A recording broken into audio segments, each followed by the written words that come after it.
토마토 인터뷰입니다. 금융권의 핀테크 열풍이 대단합니다. 정부와 업계에 모두 사활을 걸고 노력하고 있다는데요.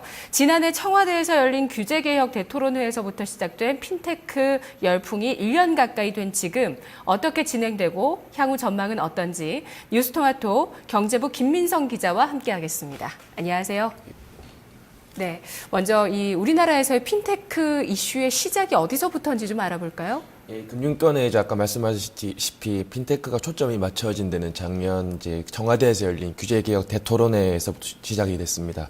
그 잘 아시는 천송이 코트를 사지 못하는 주범으로 지목되고 있는 그 액티브엑스가 문제점으로 지적되면서 이제 논의가 됐는데요. 이제 이 1년간 공인인증서나 액티브엑스 등을 시작으로 이제 금융권의 주요 사안으로 떠올랐지만 상당한 진척은 없었습니다. 하지만 이 박근혜 대통령이 올해 신년 초 기자간담회에서 금융 규제도 전례 없는 수준으로 혁파해야 한다면서 이제 액티브엑스 같은 낡은 규제를 없애야 한다고 다시 한 번 더 강조하면서 금융이나 이제 관계 당국들이 다시 또 움직이기 시작했습니다.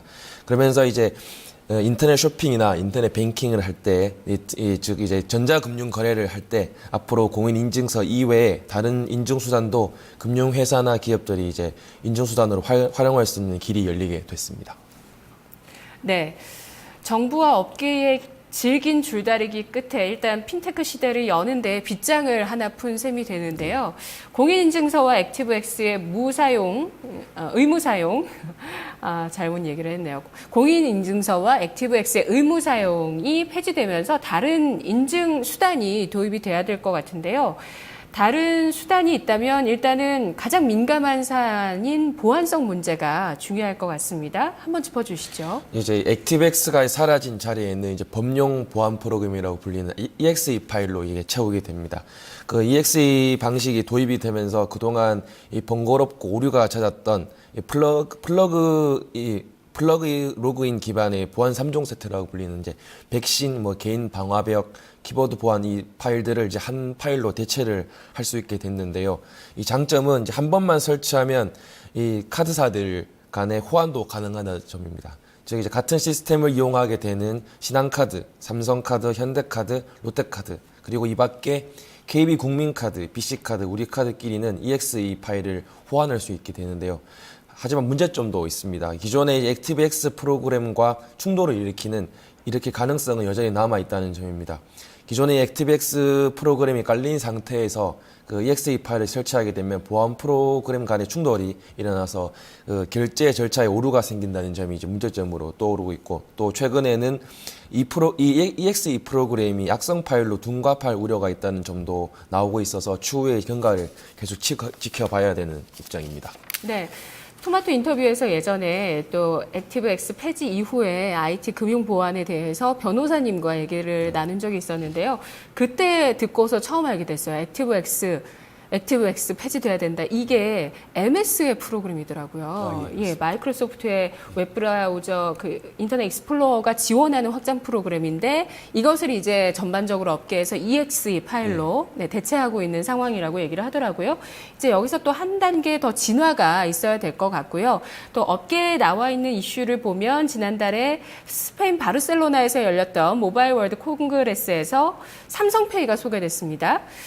이때 또 이제 핀테크 열풍이 또 한 번 더 뜨거워졌었는데 지급결제 시장의 판도 변화가 예고되는 건가요? 어떻습니까? 이 삼성전자가 지난 2월에 루프페이를 인수하면서 삼성페이가 발표하는 동시에 큰 주목을 받게 됐습니다. 이제 주목을 받게 된 이유는 마그네틱 보안 전송이라고 불리는 MST 방식과 근거리 무선 통신이라고 불리는 잘 아시는 NFC 방식이 모두 탑재되어 있다는 점이 가장 주목을 받고 있는데요. 애플은 NFC만 선택한 거잖아요. 네. 그래서 이제 그 방식이 현재 결제기에 있는 것 중에서 별도의 추가 설치나 교체 없이도 스마트폰으로 결제가 가능하고, 또 한국과 미국 매장의 90% 이상 이제 설치가 돼 있어서 지금 상대적으로 사인 애플페이보다 상용화가 훨씬 우월하다는 장점이 있습니다. 그러면서 이제 카드 업계도 상당히 주목을 하고 있는데요.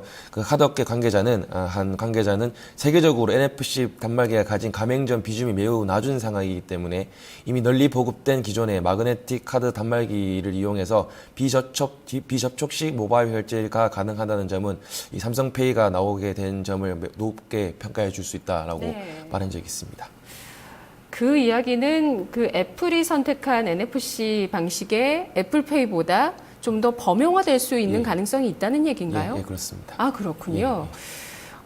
전 세계적으로 누가 그 시장을 선점하느냐, 이게 상당히 중요할 것 같은데, 스마트폰 페이 분야에 있어서요. 조금 앞서 나가고 있네요, 우리 삼성이요. 삼성페이로 인해서 지급결제 시장에서도 상당한 변화가 기대되고 있는데요. 어쨌든 규제 완화를 통해서 시장에서 치열한 경쟁으로 좀 더 안전하고 간편한 그런 결제 방식이 도입돼야 될 것 같습니다. 어떤 시스템을 누가 내놓을지 앞으로 또 주목해서 봐야 될 것 같고요.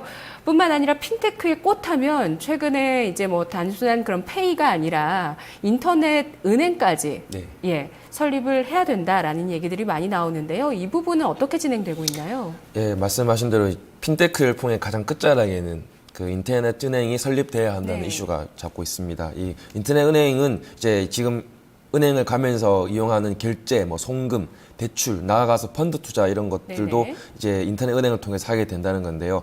이제 그 인터넷 은행이 설립이 되려면 크게 두 난관을 넘어서야 됩니다. 첫 번째는 은산분리와 두 번째는 금융실명제라는 난관인데요. 특히 은산분리는 국회 문턱을 넘기가 좀 쉽지 않다는 금산분리가 아니라 은산분리요? 금산분리와 은산분리 비슷한 의미긴 한데 지금은 좁혀져서 이제 은행과 산업자본의 분리라는 명목으로 계속 이제 금융위가 추진을 하고 있고요. 예, 그리고 두 번째 금융실명제라는 난관인데요. 이제 이 난관은 이제 대면 확인 없이 이 실명 인증을 통해서 이제 인터넷 은행의 최초의 계좌를 개설할 때 이제 비대면 인증, 예를 들면 뭐 영상 인식이나 지문 인식, 뭐 또는 뭐 홍채 인식 등으로 최초 계좌를 뚫을 수 있게 하는 점이 있는데요. 이 두 가지 난관 넘지 못하면 사실상 인터넷 은행은 예전에 한 두 번간 논의됐던 것처럼 자초할 수 있다는 가능성이 커지고 있어서 지금 금융이나 관계 당국들이 주목해서 지금 정책을 마련하고 있습니다.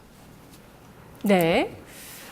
사실 지금 이제 뭐 지방의 소도시에 계신 분들은 그 지역에 증권사가 만약에 없다, 일부 어떤 증권사가 없다, 그러면 그 증권사 계좌를 못 만드시는 경우가 생기거든요. 물론 은행에서 대체로 업무를 해주긴 하지만 뭐 지점, 뭐 영업 직원을 지정해서 내가 계좌를 운영하겠다 하시는 분들은 못 하세요.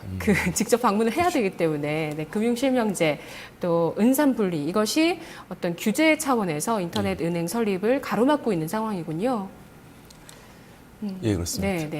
이게 지금 그러니까 통과를 못할 거라는 가능성이 높다는 얘기인 거잖아요. 거의 지금 논의된 바로는 금융이나 이 관계 당국들은 가장 현실적인 대안을 찾고 있지만 국회에서 논의가 다시 또 시작되면 이제 최초에 논의됐던 진행 속도가 약간 늦어질 수 있다는 그런 좀 얘기가 나오고 있어서 상당히 이제 서로도 이제 언론이나 당국이나 국회도 주목을 하고 있지만 지지부진할 수 있는 가능성이 상당히 크다고 생각이 됩니다. 네, 그렇군요. 그리고 인터넷 은행 설립 논의가 이번이 처음이 아니라는 점도 좀 인상적인 것 같습니다.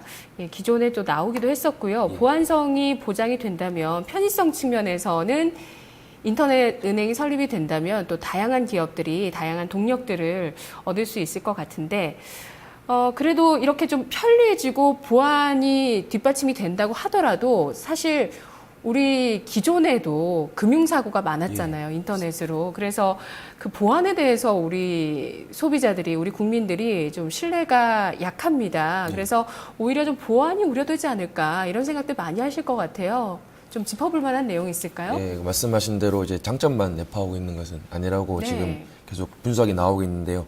본인 확인 절차가 가장 필요한 이 금융실명제도 인터넷 은행을 위해서 완화시킬 경우에는 역풍을 맞을 수 있다는 분석도 계속 나오고 있습니다. 예를 들면 이제 고객의 얼굴을 보지 않고 계좌를 개설해 주는 방향이 이 금융사고로 이어질 개연성은 충분하기 때문입니다.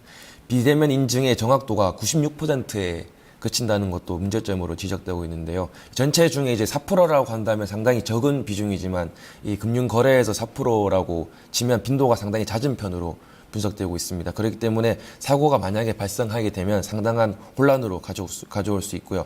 이제 인터넷 은행에서 고객에게 이 재직 증명서나 담보 등을 현재처럼 요구한다면 기존 은행과 차별화되지 않는다는 점도 이제 문제가 되고 있습니다. 결과적으로 이 아까 말씀하셨던 것처럼 새 성장 동력이 되는 게 아니라 이 기존의 먹거리를 빼앗는 또 하나의 시장의 플레이어로 그칠 수 있다는 점도 단점으로 뽑히고 있습니다.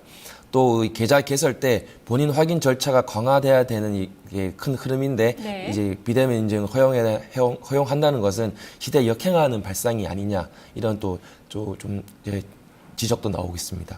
또 마지막으로 이 자금 세탁의 검은 돈 창구로 악용될 수 있다는 점도 큰 문제점으로 보여지고 있습니다. 네. 지금 요즘 나오는 영화를 봐도 뭐 요즘 시대에 뭐 유심 칩으로 뭐 스마트폰 개인정보 다 들어있고 이런 부분을 우려하는 영화들도 많이 나오잖아요. 그 앞으로 어쨌든 우리가 편리해지는 시대에 살기 위해서는 보안이 상당히 중요하고 우리나라 같은 경우는 어쨌든 이런 핀테크가 발달하기에는 조금 규제가 있다는 점들 오늘 좀 짚어본 것 같습니다.